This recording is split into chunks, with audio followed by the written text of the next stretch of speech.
Today I'm honored to spotlight the Pacific role in advancing gender justice, social equality, and climate resilience.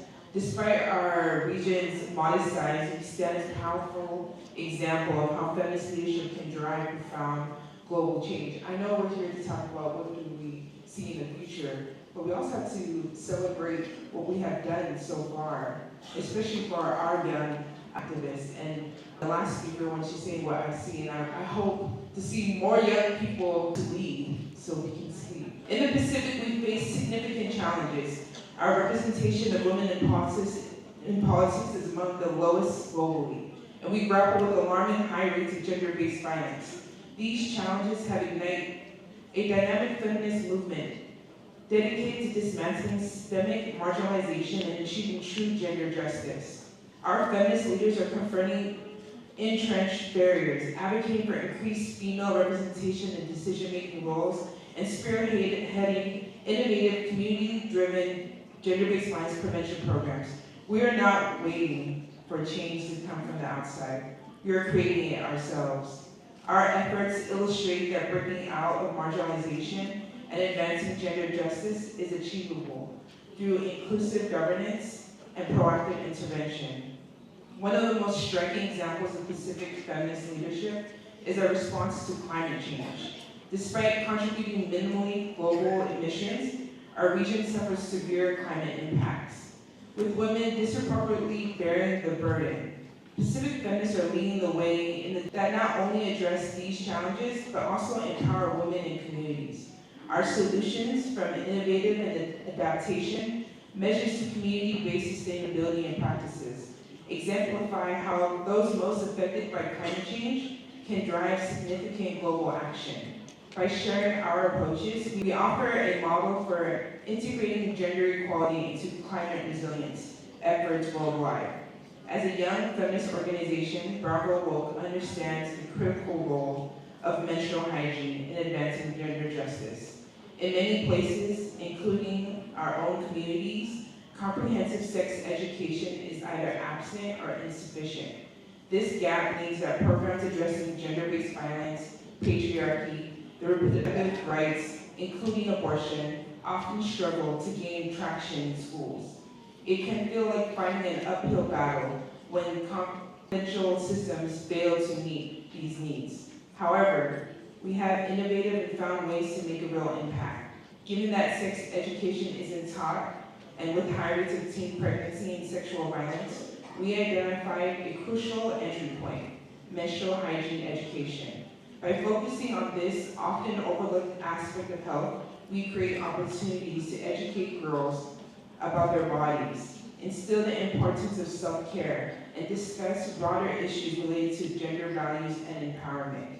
Our menstrual hygiene workshops and the distribution of reusable, biodegradable pads are not merely programs, they are lifelines for our communities. These initiatives help bridge the gap left by traditional educational systems, offering girls and tools the knowledge they need to manage their menstrual health with dignity, stay in school, and break the cycle of poverty. Climate change disproportionately affects women and marginalized groups who are often the primary caretakers and manage the natural resources. It is crucial to recognize and fairly compensate their contribution to environmental stewardship and resilience building. We must hold accountable those who contribute to climate change and those who have the power to migrate. It affects ensuring that global actions and interventions generally support our community's needs. Gender-based violence remains a critical issue in the Pacific, with a significant proportion of girls experience violence. We are committed to breaking the cycle through education and community engagement. However, true progress requires systemic change and accountability those perpetuating harmful norms and practices. Upon returning to Samoa, I encountered the harsh realities of being under-resourced, dependent on aid, and facing constant out-migration. These challenges erode our cultural fabric and strain our traditions. To protect and strengthen our heritage, we must address these external pressures and advocate for policies that support rather than undermine the communities. Am I going too fast? Yes, we're translating. Looking ahead, Our vision for the Pacific is both ambitious and clear. We envision a region where feminist leadership is integral to all levels of governance and where social and gender justice are foundations to our societies. We aspire to a future where every girl, woman, and individual of diverse gender identities has access to comprehensive education, health resources, and safe environments. Feminist leadership is embedded in every facet of governance, ensuring that policies and practices reflect the principles of equality and justice. Gender-based violence is eradicated, with robust systems in place for prevention, support, and accountability. Climate resilience strategies not only address the immediate impacts of climate change, but also empower communities, particularly women, to lead innovative and sustainable practices.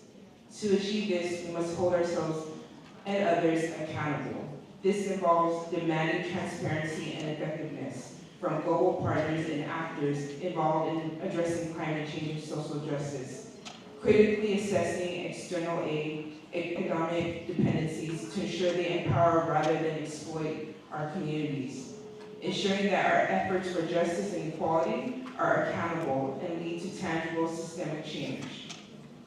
At Brown Girl Vote, we are driven by the vision that every individual deserves to thrive.